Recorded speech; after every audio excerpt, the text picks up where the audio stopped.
ஓம் நமச்சிவாய. Once again coming back with Amarnath astro YouTube channel. இன்றைக்கி நம்ம பார்க்க போகிற பதிவு வந்து ராகுவோட சேர்ந்த கிரகங்கள் அப்படின்னு சீரீஸ் போட்டிருக்கோம். இன்றைக்கி வந்து ராகுவோட நம்ம சுக்கிரன் சேர்ந்தா என்ன மாதிரி பலன்கள் வரும் அப்படின்றத பார்க்கலாம். பதிவுக்கு போகிறதுக்கு முன்னாடி நம்ம ராகுவோட சேர்ந்த கிரகங்கள்னு 7 பதிவுகள் வரும். அதில் இது வரைக்கும் பார்த்திங்கன்னா 4 பதிவுகள் முடிஞ்சிருச்சு. 4 பதிவுகளை பார்க்காதவங்க சப்ஸ்கிரைப் பண்ணிவிட்டு பெல் ஐக்கான் ப்ரெஸ் பண்ணிவிட்டு முந்தைய பதிவுகளை பார்த்திங்கன்னா தெரிஞ்சுக்கலாம்.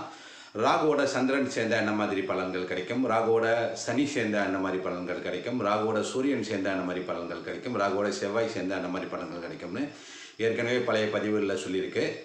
இன்றைக்கி வந்து ராகுவோட சுக்கிரன், இது 5வது பதிவு, சேர்ந்தால் என்ன மாதிரி பலன்கள் கிடைக்கும் அப்படின்றத பார்க்கலாம். பதிவுக்கு போகிறதுக்கு முன்னாடி இது வரைக்கும் சப்ஸ்கிரைப் பண்ணாதவங்க சப்ஸ்கிரைப் பண்ணிவிட்டு பெல் ஐக்கானை ப்ரெஸ் பண்ணிவிட்டு கண்டினியூஸாக வீடியோ பாருங்கள். நீங்கள் பலன்கள் எடுக்கிற அளவுக்கு இந்த பதிவுகள் உங்களுக்கு உபயோகமாக இருக்கும் என்று நம்புகிறோம்.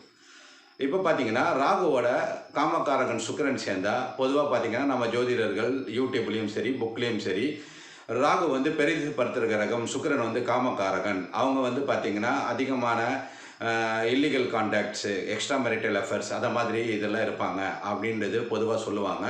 ஜோதிட புக்லேயும் அதான் எழுதியிருக்கு. ஜோதிடர்கள் பார்த்திங்கன்னா ஜோதிட புக்கில் இருக்கிறது சொல்கிறதுக்கு மட்டும் கிடையாது.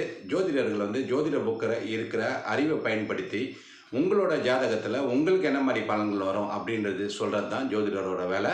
அதாவது ஜோதிட அறிவை கொண்டு அப்ளிகேஷன் பண்ணுறது தான் ஜோதிடர்களோட வேலை. உங்களோட ஜாதகத்தில் அதை மாதிரி பலன்கள் நடக்குமா அப்படின்னு பார்த்தீங்கன்னா நிறைய டைமில் அது மாதிரி நடக்கிறது இல்லை. ஏன்னு கேட்டிங்கன்னா உங்களோட ஜாதகம் வந்து உங்களோட பிறந்த தேதி, பிறந்த நேரம், பிறந்த இடம் இதை வச்சு உங்களோட டைமில் என்ன மாதிரி பிளானட்ஸ் வந்து எந்தெந்த இடத்துல இருந்தது அப்படின்றத வச்சு உங்களோட ஸ்க்ரீன்ஷாட் அதுதான் உங்களோட தசா புத்தி பலன்களாக உங்களுக்கு வந்து சேரும். இது மாதிரி ஜென்ரலாக போடுறது அதை மாதிரி வீடியோவை பார்த்துட்டு உங்களுக்கு வந்துடுமா ராகுவோட சுக்கிரன் இருக்கு நாம் அந்த மாதிரியா அப்படின்னு நீங்கள் பார்த்தீங்கன்னா அந்த மாதிரி பலன்கள் உங்களுக்கு கண்டிப்பாக கிடைக்காது, கண்டிப்பாக நடக்காது. சரிங்களா? இப்போ வந்து ராகுவோட சுக்கிரன் சேர்ந்தா அந்த மாதிரி நடக்காது அப்படின்றதுக்கு ஒரு லைவ் ஜாதகமே போகலாம்.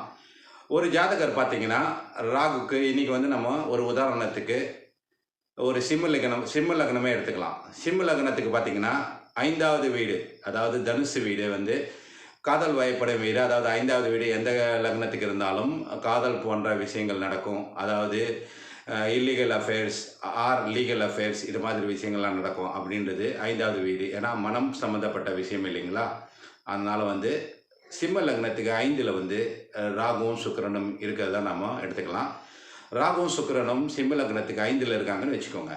இப்போ வந்து ராகு பெருசுப்படுத்துகிறவர் சுக்கிரனுக்கு பார்த்தீங்கன்னா தனுசு வீடு வந்து எனிமி சைன், அதாவது எதிரியோட வீடு. அவர் வந்து கெட்டது தான் பண்ணுவார் அப்படின்னு பொதுவான கருத்து. அவங்க